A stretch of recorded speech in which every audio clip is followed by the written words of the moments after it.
అడా అక్కడికి కలిసినా నేను వైసెల్ఫ్ సిక్కాను జీవన అరేంజ్ చేసిండు గ్రాండ్ అరేంజ్మెంట్ అన్నా నువ్వు కూసబెట్టి తీసుకురమ్మన్నాడు గల్లీలో తెలవాలి నువ్వు ఊరు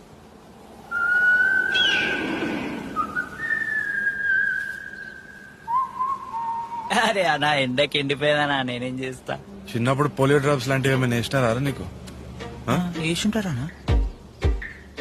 నువ్వు ఈడ కూసో నేను ముందు కూర్చుంటా ఈడనా ఇది అవసరం పడితే వేసుకో ఏ లేదన్నా మర్యాద నీకు పూల్ పాలు అది తీసుకొచ్చిన కుర్సీ Excuse me. Heart of fire, keep the devil out of sight.